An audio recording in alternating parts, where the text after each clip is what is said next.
pagkapangulo at ang lahat ng minamahal kong taga-suporta, ginawa natin ang lahat. Ginawa natin ang lahat ng ating makakaya. Ako si Grace Poe at naging kandidato para sa pagkapangulo ngayong 2016. Ay nagbibigay daan kay Rodrigo Duterte na siyang maliwanag na nangunguna sa kasalukuyang bilangan at siyang napili ng nakararami sa ating mga kababayan. Bilang isang masidhing tagapagtaguyod ng reformang pang-eleksyon, matatag ang paniniwala ko sa boses at kalooban ng ating taong bayan. Iginagalang ko ang resulta ng ating halalan. Binabati ko si Mayor Rodrigo Duterte at ipinapangako ko ang aking pakikiisa sa paghilom ng ating bayan at pakikiisa ng ating mga kababayan tungo sa patuloy na pag-unlad ng ating bansa. Maraming salamat po. Ang ating pagbibigay daan. Hindi ito pagsuko, ito'y pagbibigay daan at pagbibigay respeto at pagkilala sa ating sistema ng demokrasya. Ito ay pagkilala sa mga pinili ng ating mga kababayan. Ma'am, tumawag daw kayo kay Mayor Duterte. Kamusta po yung conversation? Kasama kasi ito sa kortesiya na bago ako mag-concede ay ipaalam sa aking naging katunggali na ako ay magbibigay daan at irerespeto ang nagiging desisyon ng ating mga kababayan. Naging maganda ang aming pag-uusap. Sabi ko nga matagal ko na naman siya nakilala. May konting biruan, pero sa huli, sinabi naman niya sa akin na siya ay para rin sa pakikisa at siya ay makikipagtulungan sa kahit sino na nais isulong kung ano makakabuti para sa ating bansa. At kahit papano, yan ay nagbibigay din sa akin ng konting garantiya na at least ay makakasulong pa rin tayo. Ma'am, sinasabi nung kampanya ni Mayor Duterte na gagawin kayong Department Secretary, tatanggapin niyo ba? Noon pa yata nila sinabi yun Para naglolo ko lang ata sila. Pero kung sakali pong bigyan kayo ng ano? Ako'y meron pa namang natitirang ilang taon sa Senado. Marami naman tayong pwedeng gawin doon.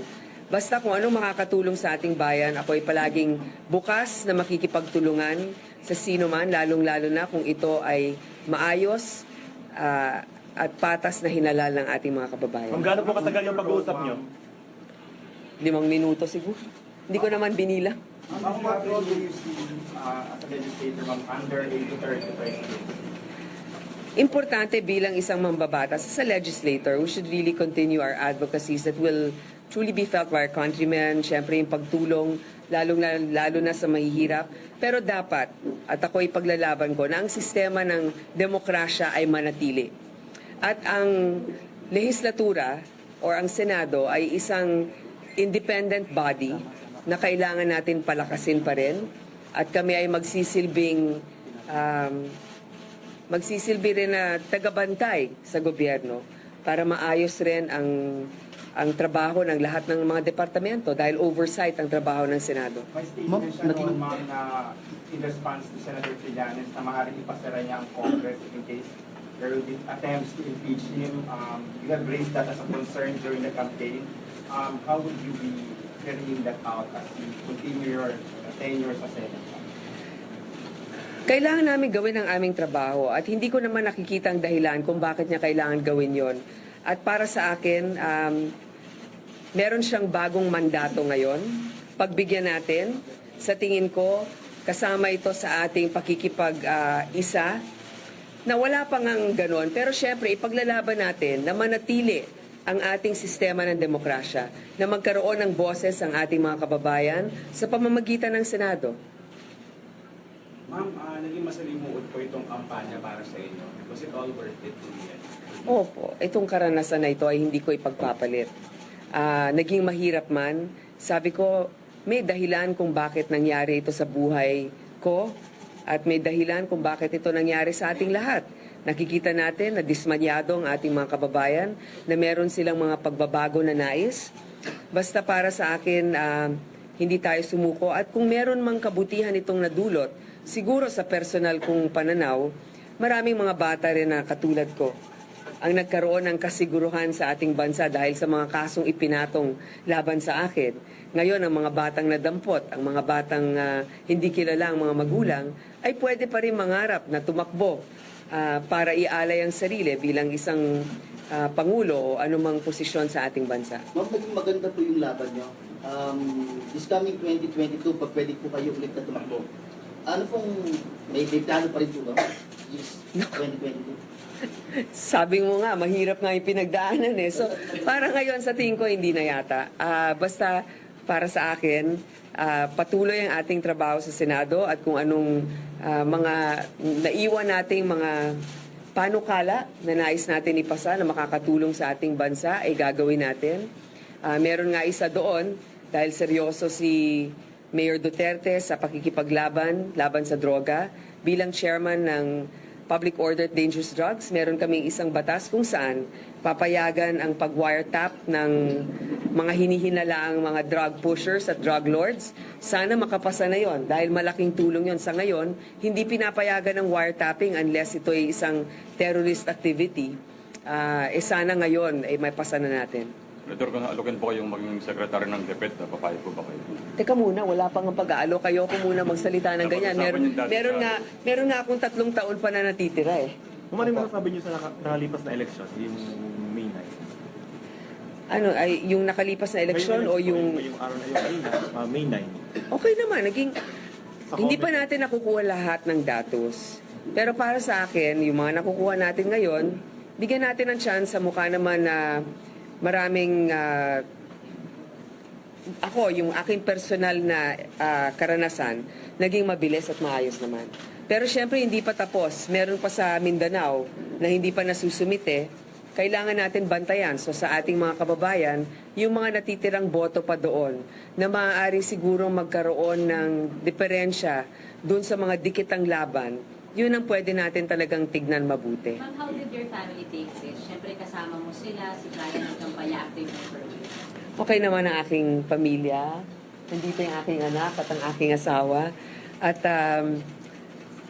wala nga kaming pagsisisi kasi ginawa naman namin ang lahat ng aming makakaya para magkaroon kami ng isang disente at maayos na kampanya. At nais ko rin pasalamatan ng ating mga kasama ngayon dito na talagang nagpuyat sa kakulangan namin ng makinarya, sa kakulangan namin ng salapi.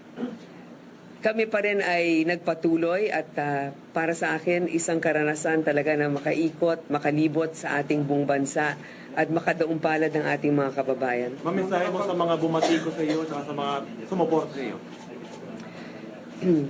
Sa ating lahat, nakita naman natin na talagang hindi lang nakakaapekto sa kandidato, kundi pati na rin sa pamilya ng lahat. Pero syempre, siguro sa darating na mga eleksyon, mas maganda kung manatiling issue-based o nakasentro sa mga problema ng ating bayan na dapat ayusin at tungkol na rin sa kredibilidad ng bawat kandidato.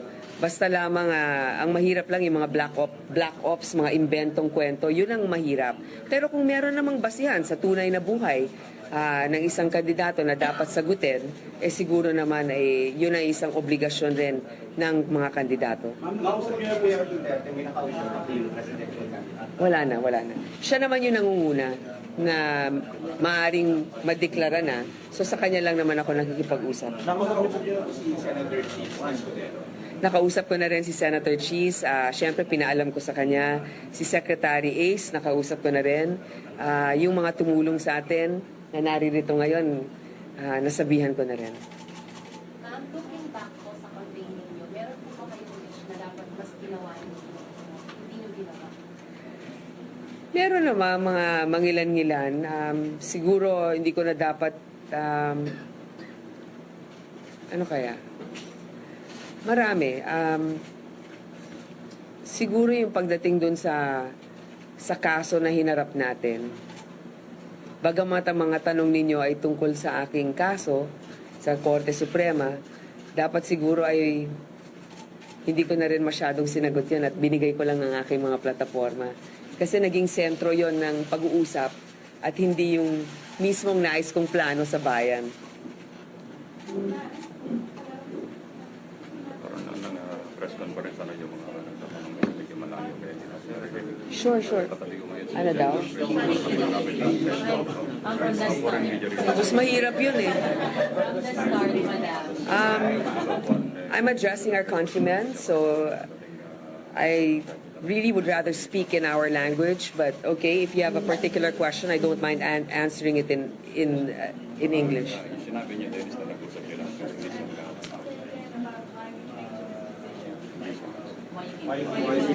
Oh, why did I decide? Guys, thank you. At least meron kayong second career na translator. First of all, I think we have a clear leader in the elections. I think that it's pretty obvious that he has a wide margin. Second, it's always been my advocacy to respect the will of the people when it comes to our elections. Electoral reforms has always been something that I've been pushing for, and I feel that the voice of the people should be supreme. And in a way, I am respecting that by coming out today ahead of the other candidates to concede when I think that 70% of the votes have been unofficially counted, though unofficial. This will still be the basis for the official count. Any messages, ma'am, for the other presidential candidates who have not been selected? Well, that is always a prerogative. Para sa akin, ang mensahe ko lamang ay kung anong makakabuti para sa ating bayan. Kailangan galangin ang kagustuhan ng nakararami. Tayo man ay sang-ayon o hindi. We have to respect the will of the majority, whether we agree with it or not. And I think our primary concern now should be reconciliation towards a common goal of making sure that our country will move forward and progress even more and to achieve true inclusive growth so that especially the poor will finally benefit from the reforms of a united and a more progressive administration. What are your thoughts on the numbers that are coming out? Medyo dikit po kayo ni 2-3 ko kayo ni Secmar. And then if you recall, syempre, months, weeks back, days back, may usapan na sana mag-merge kayo together against Mayor Duterte. Your thoughts on the numbers? Walang garantiya na kahit na umatras ako ay mapupunta sa kanya ang boto. At isa pa, parang winala naman natin ang karapatan ng ating mga kababayan na mamili. Tapos, kung bibilangin mo rin naman yung boto ngayon, malinaw na malinaw ang laki ng agwat. Kahit na pinagsama mo pa kami, na hindi naman talaga malinaw na talaga mapapagsama mo yung boto na yon. Kaya ako, wala akong pagsisisi sa desisyon na yan dahil unang-una, hindi dapat iilan lamang ang nagdidesisyon para sa ating mga kababayan. Ang immediate plans tomorrow, what will you do tomorrow? Siguro hahabaan ko ng konti ang tulog ko. Hindi na 3 oras ngayon sa isang gabi. Mga 4 o 5 pwede na. Hindi, pero yung aking bunso na 11 years old, sabi niya, kinamusta niya ako. Are you okay, Mom? I'm proud of you. Sabi niya na malungkot siya, na ako'y hindi nanalo. Pero sabi niya masaya din daw siya kasi mas may oras na ako sa kanya ngayon. Sa tingin ko naman bilang isang nanay, naiintindihan din naman ninyo yan, lalo na yung mga kababaihan na naririto. Pero hindi po yan nangangahulugan na ako'y bibitaw sa aking kasalukuyang mandato rin na ipagpatuloy rin ang ating trabaho sa Senado. Bakit Senate kayo babalik sa Senate with you, Senators, new leadership? Siyempre, iba naman din ngayon ang ating mga kasama. May mga iba na tumatakbo, nakakilala ko rin naman noon. Meron akong mga ibang kinalulungkot na gusto ko sanang masama pa sa Magic 12. Pamensahe sa Comelec. Ha? Sa Comelec po, dahil sa sabi nga mabilis yung ano ngayon. Oo. Mabilis. Tignan natin na yung kabuuan nito bukas kung ano talaga yung magiging assessment natin sa performance. Pero yung akin lang personal ang masasabi ko, hindi kinain yung papel ko, mabilis naman.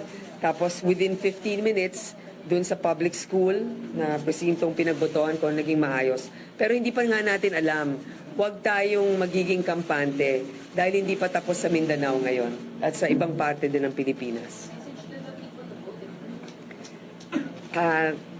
Nasabi ko na rin, pero sa ating mga kababayan, sa ating mga taga-suporta, hindi ko kayo lahat natawagan isa-isa bago ako nagbigay ng aking pahayag. Pero nais kong sabihin nga sa inyo, sa tingin ko yung ating kampo ay naging talagang maayos sa ating pagtakbo. Palagi na lang natin sinasabi, kulang tayo sa mga bumabanat, pero nanatili tayong tapat sa ating mga kababayan na ipinaglaban lang natin talaga kung ano ang ating paniniwalang makakatulong sa ating kapwa. Yung kakulangan sa trabaho, yung mga batang nagugutom, yung patuloy nating problema sa mga may sakit. Lahat naman yon ang ating isiniwalat sa publiko kung anong ating magiging plataforma. Kaya sana, itong darating na administrasyon ay matutukan rin itong mga magagandang plataforma. Sabi nga ni Mayor Duterte, titignan daw niya yung mga plataforma namin. At baka yun din ang kanyang gamitin. Masasabi ko naman din sa kanila na ito'y pinag-aralan namin mabuti. Sana magamit ang ilan dito. Marami tayong mga pangarap sa iba't ibang panig ng Pilipinas. Sana matuloy rin. Okay? So yun lamang po. Maraming salamat sa inyo. Senator Grace Poe there in a press conference conceding to Davao City Mayor Rodrigo Duterte and Mayor Duterte already has his eyes on a number of people who may just be part of his official family. The names we're getting are mostly his close friends who actually helped out in his campaign. Let me name some of them for you. Duterte says he wants Senator, he mentioned this earlier, he says he wants Senator Alan Cayetano as his Foreign Affairs Secretary. He's also eyeing Jesus Dureza as his Peace Process Advisor, a position Dureza actually held previously.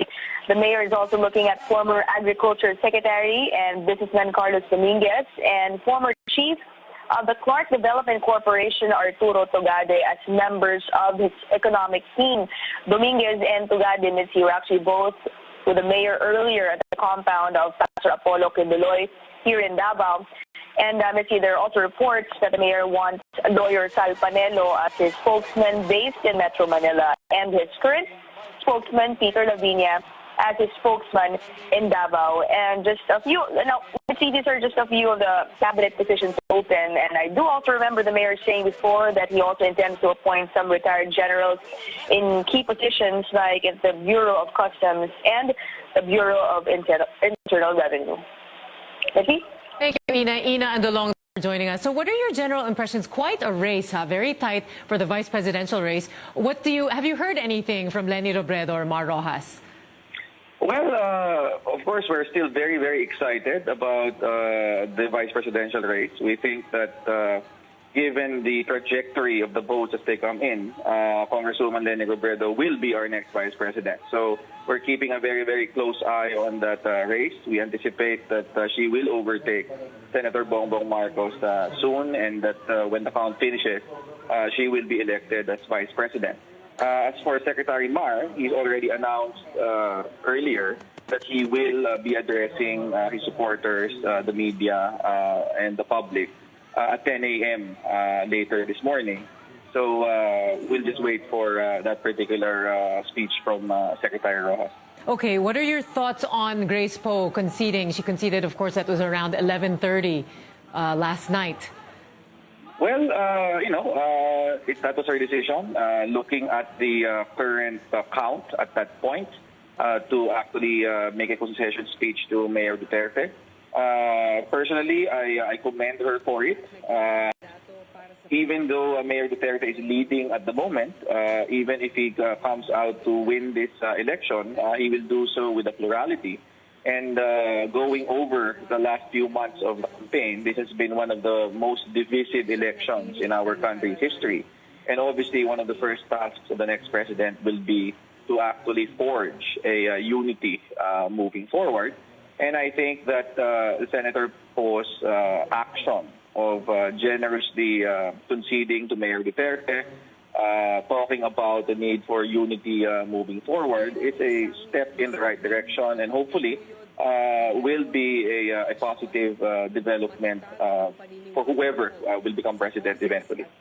And finally, yes, we're seeing the numbers, right? For president, we see, of course, number one there, Mayor Rodrigo Duterte. Yes. Any comments from Mar Rojas on how this may go forward? I mean, we heard Duterte speak earlier talking about healing. It's a time for healing. Any comments from the camp of Rojas? Well, as I said, Secretary Rojas is scheduled to address the nation at 10 a.m., and I don't want to preempt what he has to say. So I guess we'll just have to wait for his speech in a few hours from now. So no hint, huh? Okay, we'll wait for that. Thank you very much. We thought you'd give us something there. Come on, it's early in the morning. Anything? Quick hint? Okay. You know, I've been his spokesperson for the better part of 6 months. And I think that at the very end of it, I will leave it to the principal to say what he wants to say. All right, a big surprise then. Thank you very much, Barry Gutierrez. Thank you for joining us this morning. Yeah, anytime. My pleasure. Good morning, Mitzi. The official canvassing of votes here in Manila picked up the pace with over 93% of votes transmitted to the system. As of this time, the connection is finally stable now, and we are expecting to see an updated partial official tally of votes in Manila any minute now. We spotted Manila Mayor Alfredo Lim earlier here at the canvassing center. He is currently neck and neck with incumbent Mayor Erap Estrada in the partial official count for the top post in Manila. Lim says he's here just to monitor the official canvassing of votes, and he will respect whatever the people decide. Lim believes the elections in Manila are generally peaceful, but his legal counsel, Renato de la Cruz, is quite apprehensive about the delay in the transmission of votes. He says the COMELEC should have tested the signal here at Rizal Coliseum before placing the official canvassing here. Some DEIs, Mitzi, from different cluster precincts are also coming here to hand over sealed SD cards that failed to transmit to the CVOC. Around 11:30 p.m., there were a number of DEIs from Amado Hernandez Elementary School and Villamor Elementary School who angrily stormed the CVOC. They complained about the last-minute changes on COMELEC's instructions on the handling of SD cards that failed to transmit. Initially, they were advised to just bring the filled SD cards here at the canvassing center, but they were suddenly ordered to bring the vote counting machines as well. They're calling out COMELEC for failing to provide transportation and proper assistance to them. The SD cards that failed to transmit are being manually uploaded here at the local canvassing center. So far, 93% of votes have been transmitted here electronically. The standings are as follows. For Mayor, Erap Estrada is leading with 253,347 votes, followed by Lim with 250,511 votes. Third place is King with 150,733 votes. For the vice mayoral post, Lacuna is leading with 241,958 votes, followed by Atienza with 198,241 votes. Right now, Mitzi, some BEIs from some cluster states are still in line, giving their sealed SD cards that failed to transmit to the CVOC personnel here at the local canvassing center at the Memorial Reporting from Bredo takes the lead on the partial and unofficial count for Vice President. Here to tell us more on this latest news, we have Menchu Macapagal reporting live from PPCRV. Menchu? You are absolutely right, Mitzi. The PPCRV partial unofficial count as of 3:20 a.m. is reading very much like the pre-election surveys which were conducted by the established survey firms a couple of days before, of course, the May 9 elections. That was just a few days ago, at least in the VP race. Senator Bongbong Marcos and Congresswoman Leni Robredo have been locked in an impossibly tight race for the vice presidential bid. It's been this way for a couple of hours now, but in the past 3 updates, Robredo has been slowly eating away at Marcos's lead. And now with about 89% of the polling or the clustered precincts counted, those are according to figures taken from Comelec's transparency server. Robredo has overtaken Senator Bongbong Marcos. Robredo now leads with 722 votes to Marcos's 12,860,000 and 147 votes right there. So again, Leni Robredo has taken the lead from Senator Bongbong Marcos as of 3:20 this morning. She leads the pack, followed by Ferdinand Marcos Jr. Alan Peter Cayetano is in third place with just over 5 million votes. So that's 5,272,410 to be exact. Cheese Escudero follows at fourth place with 4,438,775. Trillanes is in fifth with 768,709, and Gregorio Honasan rounds out the top six with a little over 600,000 votes so far. That's about 1.86% of the total count of the clustered precincts. So that's 82,332 of 92,509 clustered precincts counted as of 3:20 this morning, 89%. And Leni Robredo now leads the vice presidential race by a very small margin. Now, for the presidential race, the figures still remain the same. Mayor Rodrigo Duterte is still leading by a wide margin. Mitzi? Thank you very much. Tanghali, Senador Trillanes. Magandang tanghali po sa inyo, Ms. Pinky, at sa ating mga televiewers. Senator, yung pong pagsampa ninyo ng plunder case laban kay Mayor Duterte, paano na ho kayo yan hinggil dun sa mga ghost employees? Meron pong proseso ang ombudsman, so nasa kamay na po nila kung saan nila dadalhin yan at kailan nila tatapusin yung kanilang investigasyon. Yung pong napag-usapan at na media, pinag-usapan po ng napakarami, yung pera umano'y pera ni Mayor Duterte sa BPI, ito ho ba is this something na binabaon nyo na ho sa limot? Hindi kasi natin, obligasyon po natin malaman din yung katotohanan. Alam nyo yung transaction history hanggang ngayon, hindi pa rin natin nalalaman. So, pero I won't be a spoiler ng mga festivities na nangyayari ngayon. Saka na natin pag-usapan na yan. There'll be a time for that. In the meantime, ito nga, kailangan natin bigyan ng daan, bigyan ng respeto yung boses ng sambayan ng Pilipino na gusto nila si Mayor Duterte bilang presidente ng ating bansa. Sabi po ni Mayor, Senator, to all his political opponents, I offer my hand in friendship. Ito ho ba ay inyong tatanggapin?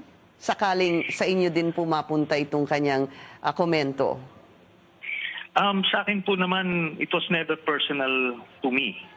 And kung maalala nyo, lahat naman ng nakabangga natin na mga dambuhala sa politika ay hindi natin sila pinersonal. Kahit pinersonal nila ako, hindi ko sila pinersonal. Maraming rin mga masasakit na salita na binitawan laban sa akin, hindi ko po yan dinadamdam. O sa akin, yung trabaho kailangan natin gawin.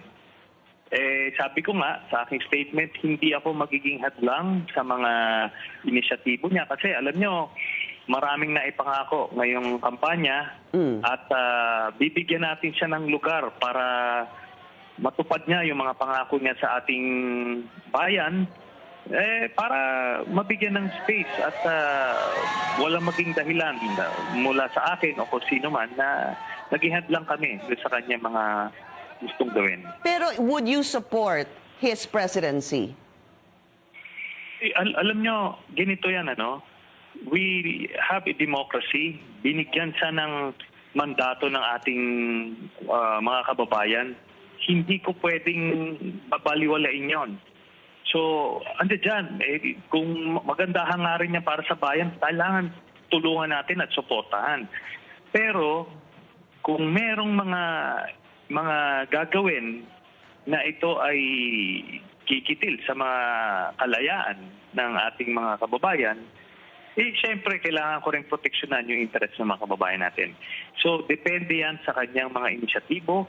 Pagka kita natin na talagang maganda at kabubuti na ating bansa, by all means, pagtulungan natin. Senator, kayo po, you placed number 5 in the vice presidential race. Ano po ang gusto niyong sabihin sa inyong mga supporters?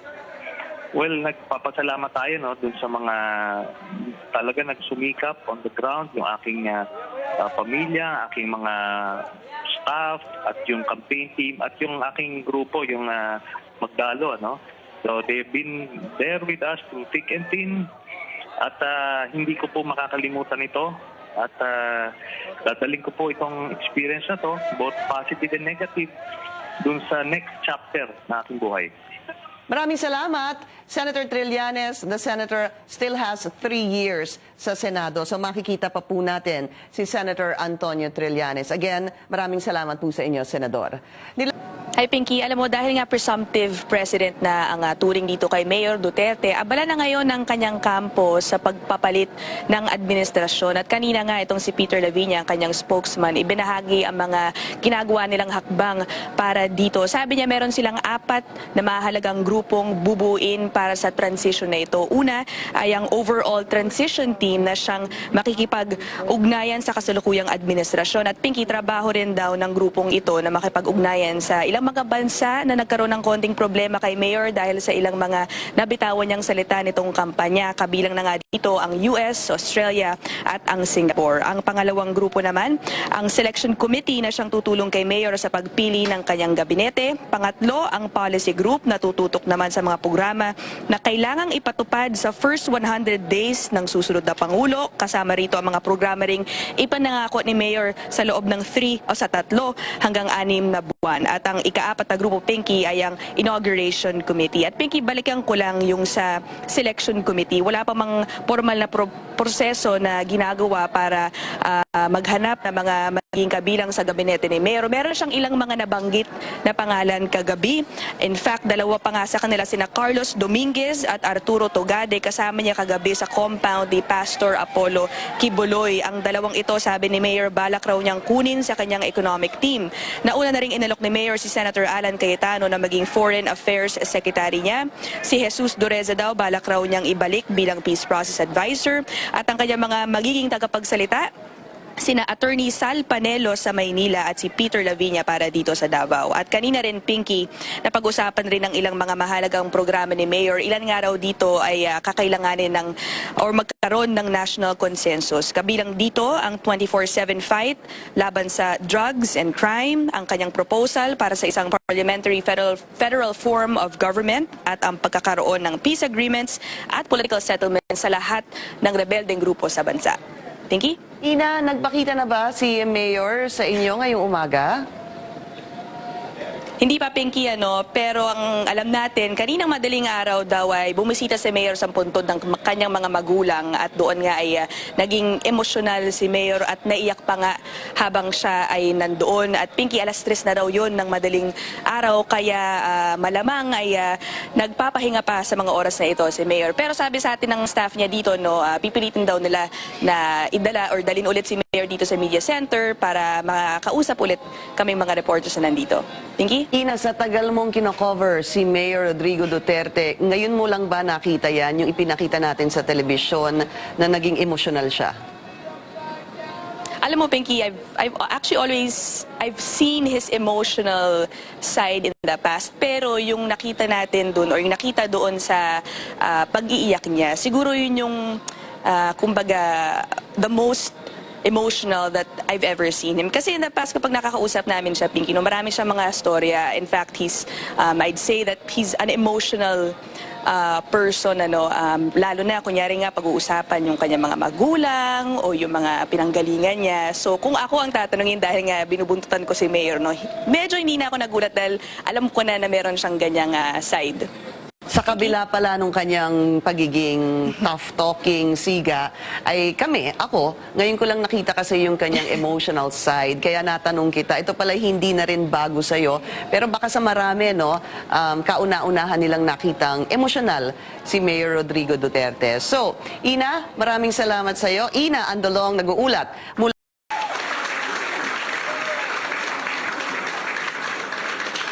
sa mga nagtiwala, hindi lang sa akin, pero pati na rin sa mga prinsipyo na ipinaglaban natin. Maraming salamat.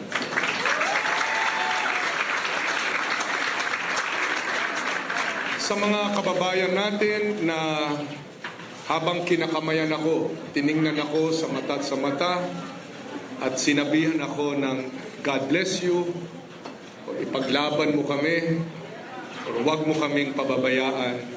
Maraming salamat sa inyo.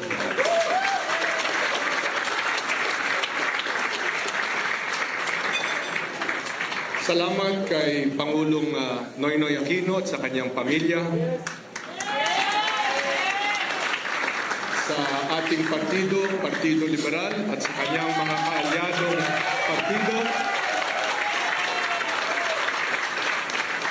Salamat sa mga CSOs, mga NGOs, sa silent majority.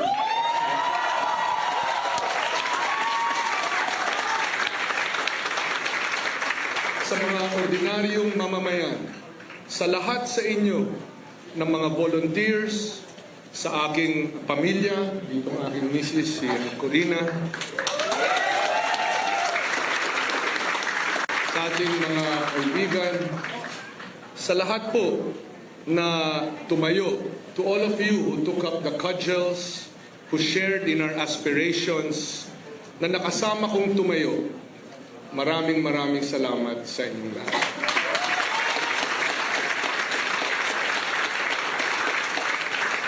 Araw-araw kasama ko kayo na humarap sa lahat ng mga hamon. Alam ko na marami sa inyo stuck your necks out sa laban na ito. Pero sa kabila ng lahat, hindi kayo bumitaw.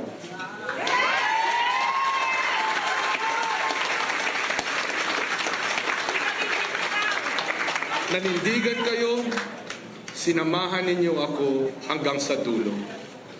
For that, I am very grateful.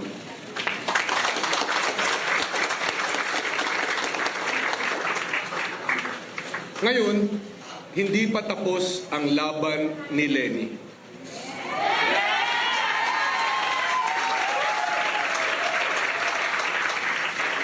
Angat siya, lumalaban siya.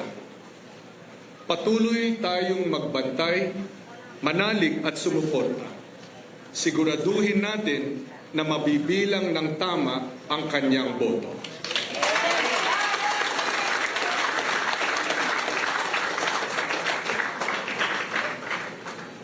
At habang ginagawa natin ito para kay Lenny, simulan na natin ang pagbuo sa minamahal nating bansa. Galangin at tanggapin natin ang pasya ng ating mga kababayan.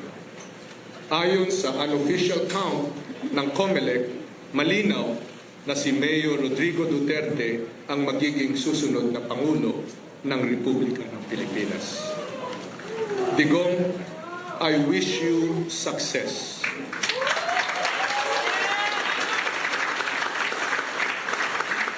Ang iyong tagumpay ay tagumpay ng ating sambayanan at ng ating bansa. Mga kababayan, higit pa sa pagiging supporter o kapartido ng kahit sinong kandidato, Pilipino tayo. Maka-Diyos, may pakikitungo at malasakit sa kapwa. At naniniwalang lahat ng mahalaga sa buhay ay pinaghihirapan. Pagtuloy nating ipaglaban ang mga prinsipyong ito. Ibigay natin ang lahat ng ating makakaya para makamit natin ang ating kolektibong mithiin. Ipakita natin sa bawat salita, sa bawat gawa, sa bawat kilos natin ang tunay na diwa ng pagiging Pilipino. I read somewhere that it is not the battle nor the conquest that we remember most, but the soldier who stood beside us, na tumutuo sa atin, who we treasure the most. Sa inyong lahat, maraming salamat.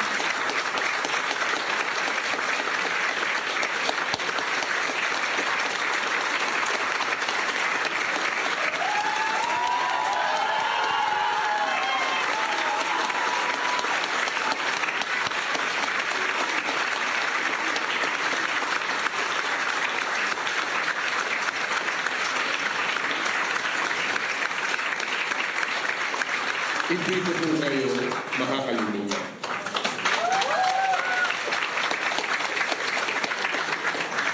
Mga kababayan, isang walang kapantay na karangalan na maging tagawagayway ng inyong bandila.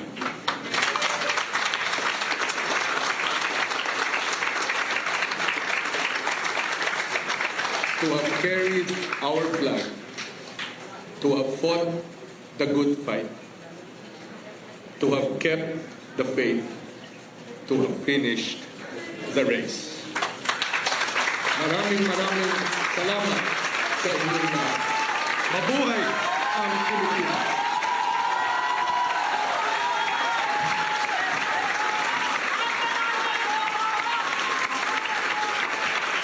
I love you all.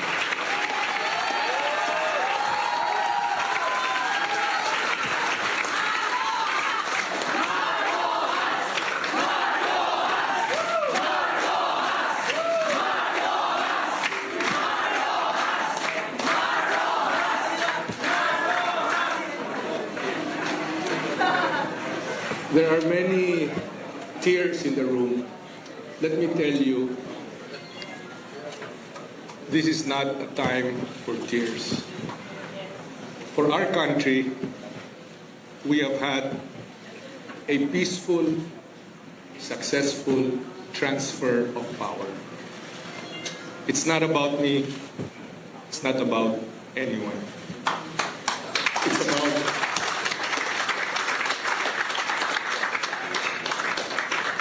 how we love our country and how we do all that we can for her. She's the only one we have. Maraming salamat po.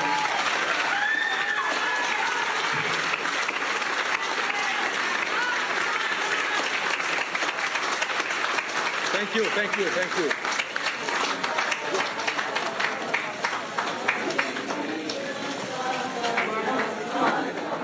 Kahit pa paano po, You ready for the smooth transition?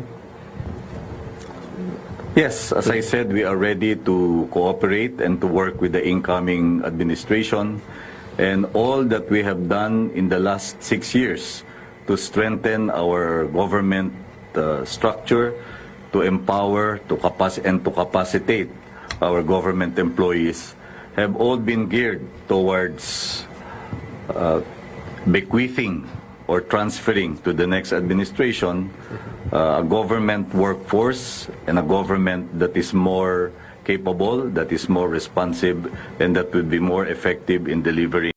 There are reports na 80% na raw nung budget for 2016 nagastos na raw po ng administration, especially sa kampanya. Is it true, sir? What's your reaction on Walang this? katotohanan at walang batayan. No? Linawin natin ang mga batayang prinsipyo ng ating pambansang budget, Benji. No? Meron tayong dokumento na pwedeng tunghayan ng ating mga mamamayan. Ito ang General Appropriations Act for 2016. Ang General Appropriations Act ay binubuo ng iba't ibang bahagi para sa bawat ahensya o tanggapan ng pamahalaan. Merong PS o personal salaries, meron ding MOOE or miscellaneous and other operating expenses, at merong capital outlay. Sa bagong mga sistema na bahagi ng budget reform, itinakda ng DBM o Department of Budget and Management yung patakarang the approved budget itself as the release document. Ibig sabihin, kapag ito ay effective na, at pansinin natin na sa bawat isa sa nakaraang 6 na taon, effective ito on the first day of the year for which the budget is intended. Kapag ito ay effective na, pwede nang ma-release ang mga pondo. Ang ibig sabihin ng pwedeng ma-release, dapat ay sumunod sa mga alituntunin ng pamahalaan, primarily DBM at saka Commission on Audit. Halimbawa, yung pasweldo, dapat binibigay yan sa napapanahong paraan, no? Doon sa mga scheduled na payroll dates ng ating pamahalaan. Kapag ang tinutukoy naman ay miscellaneous and other operating expenses, meron ding legal basis para sa pagre-release ng mga pondo na yan. Kapag capital outlay naman, kinakailangan ay magsumite ng isang work and financial plan kung paano gagamitin yung capital outlay na yon, at kapag inapprove ng DBM, saka lang bibigay yung authority para magamit yung pondo. Sa makatuwid, lahat ng mga ito ay nasa naayon sa batas, principally the General Appropriations Act, at medyo reckless at irresponsable yung mga paratang na ginamit ito sa kampanya dahil talaga namang walang katotohanan at walang batayan. At makikita ito ng ating mga mamamayan dahil do sa ating patakaran ng open, transparent, and accountable government. Lahat ng mga ahensya ay meron na ngayong website na kung saan required sila na ibunyag o ilahad o isapubliko ang lahat ng mga importanteng disbursements ng kanilang tanggapan. At sa kahuli-hulihan, lahat ng mga financial transactions ay subject sa financial audit. May dalawang kumakalat na balita na mukhang ang layunin ay magkaroon ng hidwaan sa pagitan namin ni Mayor Duterte. Una po ay magre-resign daw ako kung si Mayor Duterte ang mananalo. Wala po akong sinabi kailanman ng ganyan. Sa katotohanan, may ginawang fake na Facebook page na ganito po ang sinasabi at umano ako yung nagsabi noon. Nireklamo na po natin ito at in fact, naipatanggal na natin yung fake na Facebook page. Pangalawa po ay balitang mayroon daw ng Plan B ang Liberal Party na ipa-impeach si Mayor Duterte. Wala po itong katotohanan. Sa katunayan, ngayong umaga, narinig niyo siguro si Secretary Mar sa kanyang sariling press conference at siya mismo ang nagsabi na malinaw na si Mayor Duterte ang magiging sunod na Pangulo ng Pilipinas. Hinihikayat niya tayo na ibigay ang lahat na suporta sa kanya para makamit natin ang ating mga kolektibong pangarap. Dahil yan naman ang tunay na diwa ng ating pagiging Pilipino. Pinupuri po ngayon ng buong mundo ang COMELEC dahil sa maayos na pagpadaos ng ating halalan. Maraming salamat sa lahat ng ating pulis, guro, volunteers, at lahat ng iba pang tumulong. Yung resulta ngayon, faithful sa surveys eh. Alam niyo naman yun. Iba-iba yung surveys na ginawa. Merong SWS, merong Pulse Asia, ABS-CBN. Kung ano yung resulta ng eleksyon, very, very faithful sa surveys. Kami po, meron din kami internal surveys. Internal surveys namin, nangunguna din ako. Sabi niya, sila meron din. Pero di ba, parang yung sa akin, unofficial, partial, bakit hindi hintayin na makapasok lahat? Kasi nung nangunguna nga siya, nung from 5:55 until 9:30, kahit siya nangunguna, syempre, ano din kami, I'm sure yung mga supporters ko dito, marami na yung hindi nakakakain, marami na yung, in fact, kahit nade-depress na kami ng mga anak ko, natatawa na kami sa mga sinasabi na okay lang po sa akin, ibibigay ko na yung love life ko, basta manalo lang si Lenny, okay na po sa akin na kahit bumagsak ako sa exam, basta ang gusto ko sabihin, ine-emphasize ko to kasi there was a point in the quick count na tayo naman yung kulelat. Nung kulelat tayo, nade-depress tayo, pero hindi tayo nagbabato ng unfair na accusation. Never nating sinabi nangunguna yan si Senator Marcos kasi nandadaya yan. Kasi I think napaka-unfair na accusation na nagsasabing nandadaya na hindi mo naman sinasubstantiate. Kasi ang dali lang sabihin ang dali lang sabihin na nandadaya. Secretary Marcos, this Repeatedly said this in the past that the amount of support that I was willing to give Secretary Mar would be the same kind and the same amount of support that I should give to whoever wins the presidency. Now it is apparent that our people have chosen already, and it is Mayor Duterte who will be our next president. He deserves my 100% support. And this is good for the country. It will not benefit the Filipinos if I will not give him the support that he deserves. Mga nagsasabi po na isa na namang biyudang nakadilaw ang nakatalo sa isang Marcos. Ano pong reaksyon niyo dito? Palagi ko nagkataon lang naman. Medyo hindi naman siguro to sinasadya na ako yung kinuha para lumaban sa isang Marcos. Parati tayong nahahambing kay President Cory. Siyempre, honor naman yun sa akin, considering yung binahagi niya sa ating bansa. Pero palagay ko, ibang-iba ako. Yung pagkapareho lang siguro namin dahil naluklok kami sa pwesto dahil namatay yung aming mga asawa. Pero tingin ko, mas maraming sinakripisyo sa akin si President Cory. Nag-ascend siya sa kapangyarihan sa ibang panahon. Mas mahirap yung panahon na pinasok niya.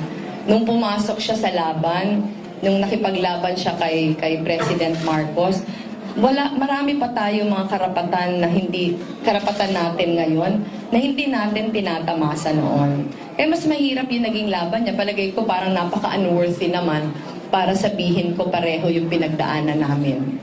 Yung kinamatay ng asawa niya, while pareho tragic yung pagkamatay ng asawa namin, tingin ko mas mahirap yung pagkamatay ng asawa niya kasi dahil yun sa kasamaan ng tao. Yung asawa ko naman namatay kahit very tragic yung death dahil sa aksidente. Mas mahirap yung kanyang pinagdaan niya, yung battles na hinarap niya mas mahirap. Kaya parang napaka-unworthy para sa akin na iahambing sa kanya. Siguro nagkataon lang na yun nga, pareho kami byuda ng mga asawa namin na matagal na naglingkod para sa bayan. Marcos will heal you before the electoral tribunal, yung mga kung mag-electoral protest siya, ready ba kayo? Oo naman. Ano naman tayo, pag pumapasok tayo sa ganitong laban, handa naman tayo for any eventuality. Ako nga, kahapon, binibiro ko yung isang kasama namin habang nasa Naga ako. Sabi ko, bakit ba, napapansin ko na yata na yung lahat na nangyayari sa akin, kailangan ko munang paghirapan ng grabe bago ko makamtan. Lahat na yung pagiging abogado ko, yung pagiging biyuda ko, yung pagpanalo ko ng congressman, tapos ito na naman. Parang nothing is really handed to me on a silver platter. Talagang dapat pagdusahan muna lang. Siguro it makes Cheers from unyielding supporters greet Liberal Party standard-bearer Mar Rojas as he enters the room. But as much as they want it, Rojas is not here for a victory speech. The administration bet concedes to rival Rodrigo Duterte, who is leading by at least 6 million votes. Digong, I wish you success.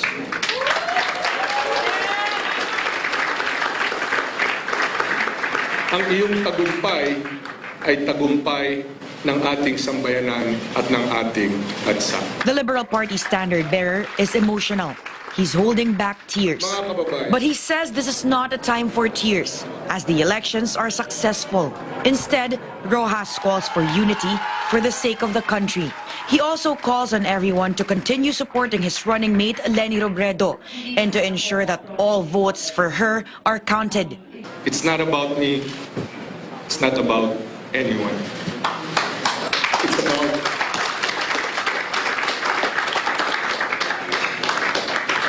how we love our country and how we do all that we can for her. Even as they shed tears for their candidate, Rojas' supporters say they respect the decision of the majority. We have to respect the democratic process. No? Of course, we're sad, but we have to accept. Well, we're bigger than that. We love our country, so we will support any president. So what's next for Mar Rojas? That remains to be seen. After a grueling campaign, his people tell us he will most likely go on a vacation. And after everything that has happened, Rojas says what he treasures most are the people who stood beside him through it all.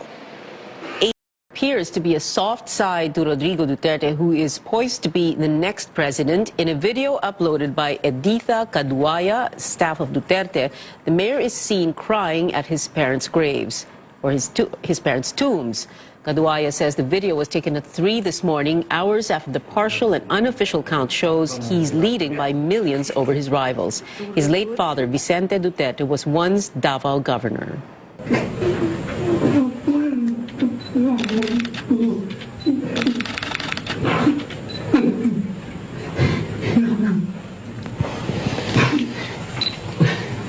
It seems like she was there to address two very distinct issues that seem to be hounding her on social media. So the first one is the allegation that she will resign if ever she is elected vice president to Rodrigo Duterte. Now, the second issue is this talk of a plan B. It's a supposed plot by the LP, or the Liberal Party, to make sure she's elected, since Mar Rojas was doing poorly in the surveys. And once she is elected as vice president, they would then unseat Mr. Duterte and install her as president. Now, she says that these allegations are baseless and unfair. And she adds she is saddened by the defeat of her running mate, Mar Rojas, but she says she is willing to put the divisive campaign behind her and focus on doing her job as vice president if she is indeed elected. Now, as you know, Robredo is leading the vice presidential race. She has about 200,000 votes or more over her nearest rival, Senator Marcos. Anyway, here is what she had to say. Siyempre malungkot ako na hindi si Secmar yung nanalo. In the same way siguro na I think si Mayor Duterte malungkot din na hindi si Senator Alan yung nanalo. Pero aware kami pareho na dahil eto yung lumalabas ngayon, kung kami man yung pala rin at the very end, obligasyon namin magtulungan. Pia? Thank you, Manchu Macapagal, for that report on Leni Robredo. Meantime, Malacanang denies reports of a supposed Plan B of the Liberal Party to impeach presumptive President Rodrigo Duterte. Communications Secretary Sonny Coloma says only Congress has the power to impeach an official. He says the Aquino administration is ready to work with and cooperate with the next leaders of the country. He adds Malacanang accepts and respects the decision of the majority. Daang Matuwid may be called different names, but its purpose and spirit will have lasting impact and continue to shape the consciousness of our people and those that serve them in accordance with the principles of good governance. Of Vice Presidential candidate Bongbong Marcos is hinting at possible cheating in the polls. Marcos's campaign advisor, Jonathan de la Cruz, is questioning how Leni Robredo caught up with the 1 million vote advantage of Marcos at the beginning of the canvass, and even surpassed the senator in the latest partial and unofficial tally for vice president. The Marcos camp adds there could even be a case of dagdag bawas, citing data released by the media where losing vice presidential bet Cheese Escudero appeared to have lost votes. There cannot be a negative votes transmission. It will always be in the positive. Now, when you see a candidate whose number of votes, total votes, is decreasing, that is already an alarm. They now want the Commission on Elections to stop the unofficial count, saying its results may differ from the official tally of the National Board of Canvassers. What we don't want to happen is there will be a conflict between what's coming out in the unofficial canvass and the official canvass that will be conducted later on. Despite the claims, they are confident Marcos will emerge victorious in a tight contest with Robredo. Admittedly, Senator Marcos will win not by a very convincing margin. We are cognizant of that, but we are certain, based on the early reports that we are receiving from the field, that he will certainly win this election. They are appealing for vigilance among their supporters during the canvassing of votes. Hi, Pia. Right now, just a few moments ago, the canvassing has gone on recess and it will resume at 8 p.m. But the sense that we're getting here is that the National Board of Canvassers, which are the 7 members of the Commission on Elections, is trying to speed up the canvassing process. What they're doing, and this is new, we haven't seen this before, I believe, is that instead of reading out the numbers for each candidate from each location, they are instead putting up images of the certificates of canvass on a large screen for the representatives of the political parties and poll watchdogs to review, scrutinize, and to take photos of.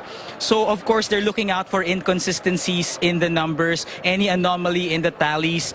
This process kicked off quite late. It was supposed to have begun at 11 in the morning, but it didn't start until 2:45 in the afternoon.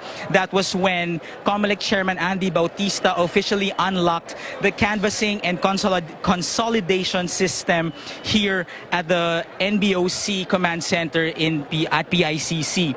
So far, the board has opened and accepted results from 29 out of 164 posts. So let's go through them. First, the local posts. They are the city of San Juan, Lapu-Lapu City in Cebu, the province of Tarlac, provinces of Zambales, Batangas, Biliran, Baguio City, Camiguin, the city of Malabon, Cebu City, Taguig, Pateros, Bacolod City, the province of Sorsogon, the province of Batanes, the provinces of North Cotabato and Siquijor, and the city of Navotas. Among the foreign posts, we've seen the results from Yangon in Myanmar, Prague in the Czech Republic, the Vatican, Buenos Aires in Argentina, the entire country of Spain, Singapore, South Korea, Bahrain, Lebanon, and Qatar.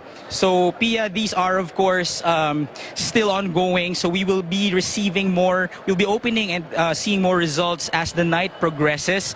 When there are cases when the returns are manual, what the COMELEC does is that they spread out copies of the certificates of canvass on a long table for the representatives of the parties and poll watchdogs to review.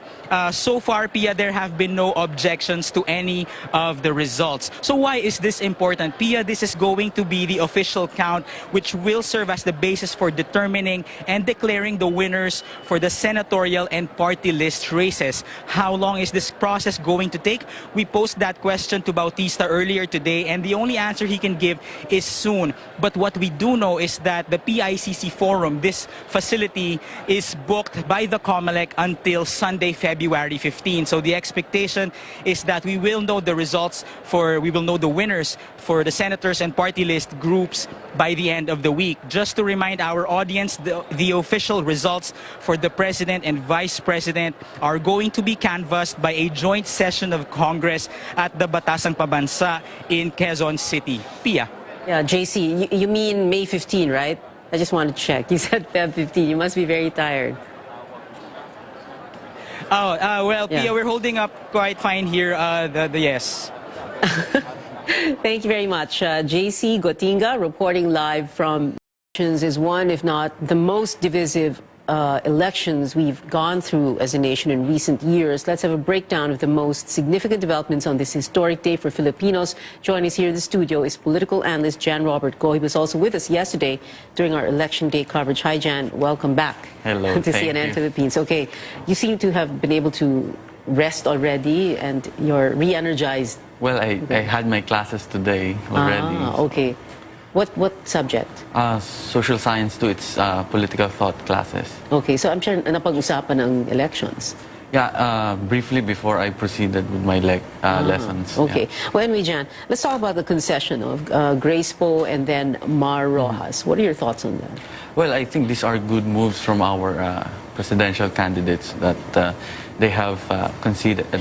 It's a recognition that the election system is working, that the automation is, the automated elections is a success because they trust the system and they trust the counting that, this is partial and unofficial, but they see the results and recognize that Mayor Duterte is the leading candidate, and it's very clear. Do we need to hear the same words or the same theme from Vice President Binay? Although he did release a statement yesterday, he didn't exactly say that he was conceding. Yes. Well, it's not really necessary for candidates to actually concede because we're still waiting for the official results, and this will be done by the Congress when they convene on May 25.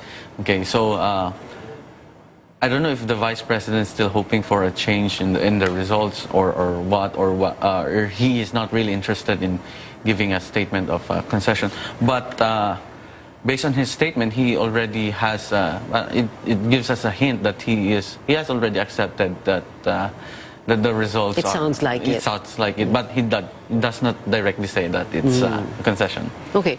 Well, you said when the candidates concede like that, it is a recognition that they believe in the results, in the system and in the results. But in the vice presidential race, so yesterday when the votes started to come in, Bongbong Marcos, of course, leading at first. By late evening, it was already Leni Robredo. Yes. Today, you had the Marcos camp saying that we should stop that partial and unofficial count. What do you make of that? It's actually interesting. When candidates are leading, they do not say anything or they do not give statements of doubt. But when they feel that they are on the other side of the coin, they feel like there's something wrong that is happening, and they try to question every step of the way, like the glitch that has happened in PPCRV and the supposed changes in the values of Senator Escudero's votes. So I don't know if it's nitpicking of particular incidents that maybe controversial or something that they can raise an issue about. Well, will that cast doubts on the vice presidential race? Because you have everybody saying, parang walang may problema sa presidential race, no? Pero, well, Bongbong Marcos himself has a problem with the results of the vice presidential race. Well, I think there should be no problem, actually, because what we witnessed, the increase or the decrease in the number of votes, or the margin, rather, would be dependent on where the votes are coming from. And as we know, the transmission is coming from different places in the country. And perhaps, I'm not really sure about this, but perhaps the first few votes were coming from northern Luzon. That's why maybe he is leading there, or where he was leading. But later on, the results that are coming in may be favorable to Congresswoman Robredo. So it's not really a problem that the margin has been changing or has been continuously decreasing. It's not a trend that there might be vote padding or shaving, but it's just how the transmission works. You don't transmit the votes at the same time. No? Right. So they're Depends coming in, on which VCMs in which areas are able to transmit. and the signal is also a consideration there. Okay. So is it possible, I said it already earlier, but I wanted you to, explain it more and amplify it for us. Is it possible to accept the results of the presidential election and then cast doubt on the vice presidential election? In 2010, everybody accepted it, no? Yung presidential results. So you had Noynoy Aquino leading by a wide margin. ERAP was number 2. Sa VP race naman, kinwestiyon ni Mar Rojas ang pagkapanalo ni George Pinay. Well, of course, just by 700,000 votes, no? That was put into doubt, and his camp, I remember, was saying na They weren't counting Mars votes or stray votes, etc. Maraming mga dahilan.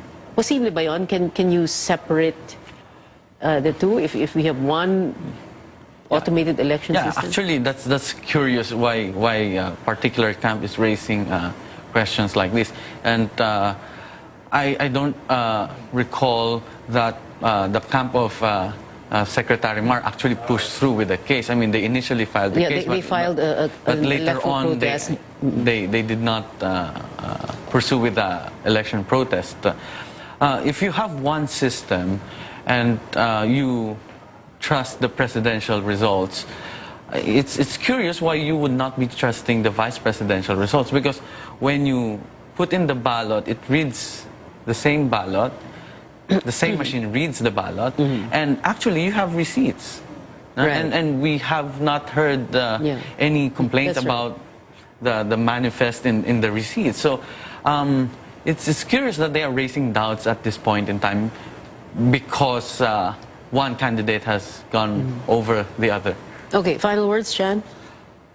Well, there's still much to wait. We are still waiting for the overseas votes, and I think Some of them came in today. Yes, and there at are, least in the canvassing sa PICC sa report ni Jason. and there are around 400,000 of that. Right. And then I think there's still remaining around 7% to be canvassed. I mean, to be transmitted to the transparency server. So there's still a lot of votes that we're waiting here, and of course it's too early to say. At least for the vice presidency, who would be the next vice president. But yeah, the call for vigilance is valid for both camps because, and of course acceptance that whoever wins the election, we must accept the decision of the people. Jan Robert Ko, political analyst, thank you very much.